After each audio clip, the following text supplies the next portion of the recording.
Tsutomu Yamaguchi वो person है जो कि 2 एटॉमिक बम में सर्वाइव किए थे। सेकेंड वर्ल्ड वॉर के दौरान अमेरिका ने जापान पर 2 एटॉमिक बम गिराए थे, एक हिरोशिमा और एक नागासाकी में।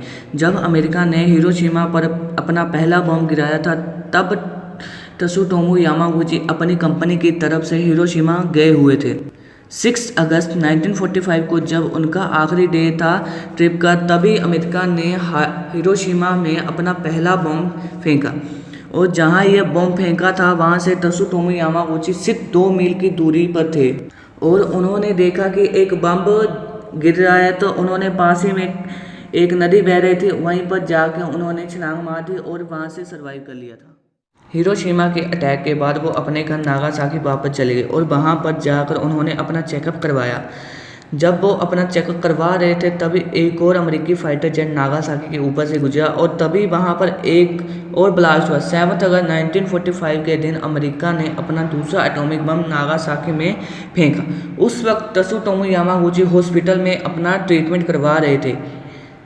जो बम नागासाकी के ऊपर फेंका वो हिरोशिमा के बम से ज़्यादा डिस्ट्रॉयर था और ज़्यादा तबाही वाला था। इस बार वो भी बॉम्ब से सिर्फ 2 मील की दूरी पर थे, पर वो हॉस्पिटल में थे, एक बिल्डिंग के अंदर थे, तो उनके इस बॉम्ब का ज़्यादा रिएक्शन नहीं हुआ। इन सब इंसिडेंट के बाद उन्होंने अपनी ज़िंदगी अच्छे और शांति से जी और उनके 3 बच्चे थे। बट 2010 में उनको स्टमक कैंसर होने की वजह से उनकी मृत्यु हो गई। इनके बारे में आपका क्या कहना है, कमेंट में ज़रूर बताइए।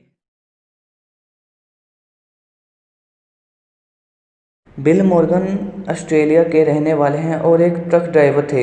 1998 में उनका कार एक्सीडेंट हुआ था और वो 14 मिनट के लिए मर गए थे और वो 12 दिन तक कोमा में रहे थे। जैसे ही वो ठीक हुए वैसे ही उनकी इंगेजमेंट हो गई और जैसे उनकी इंगेजमेंट हो उनके बाद उन्होंने एक लॉटरी खरीदी और उस लॉटरी में उनको कार निकली। तो थोड़े दिनों बाद उन्होंने एक और लॉटरी खरीदी जो कि $250,000 US डॉलर की थी और वो जीत गए। सो वो सिर्फ 2 वीक्स के अंदर अंदर 2 लॉटरी जीत गए थे। तो इनके लक के बारे में आपका क्या कहना है, कमेंट में जरूर बताइएगा।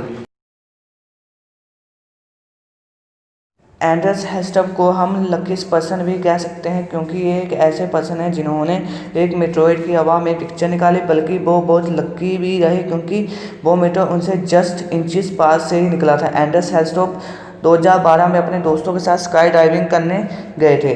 उन्होंने ओस्लो पैराशूट क्लब के साथ में जाकर स्काई डाइव लगाई। जैसे ही उन्होंने पैराशूट खोला उन्हें लगा कि कोई चीज़ बिल्कुल उनके पास से गई है। उन्होंने नीचे उतरकर अपने कैम में देखा तो एक 5 इंचेस 10 पाउंड का पत्थर बिल्कुल उनके पास से निकला और वो इतना तेज था कि अगर किसी को लग जाता तो उसी वक्त मौत हो जाती। एंड्रस कहते हैं कि वो सबसे लकीस्ट पर्सन है कि वो वहाँ पर बच गए। और आपका इनके बारे में क्या ख्याल है, जरूर बताइएगा कमेंट्स में।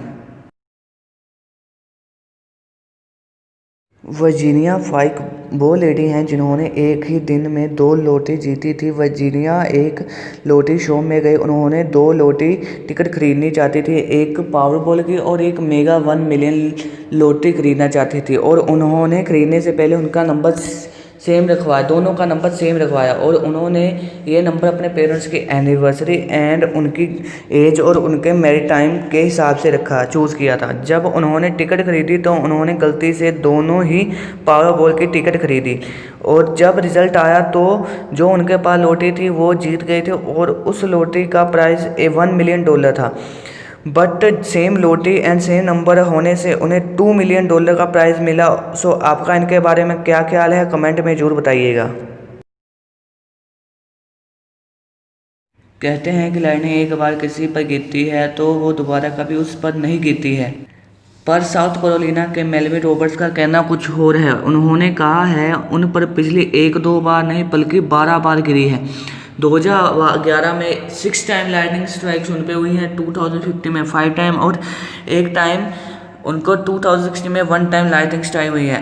How amazing guys, 12 time lightning strike पड़ने के बाद वो अभी भी स्टिल अलाइव हैं और उनका बस यही कहना है कि उनको बस थोड़ी सी हेडेक होती है। तो आपका इनके बारे में क्या कहना है, कमेंट्स में जरूर बताइएगा।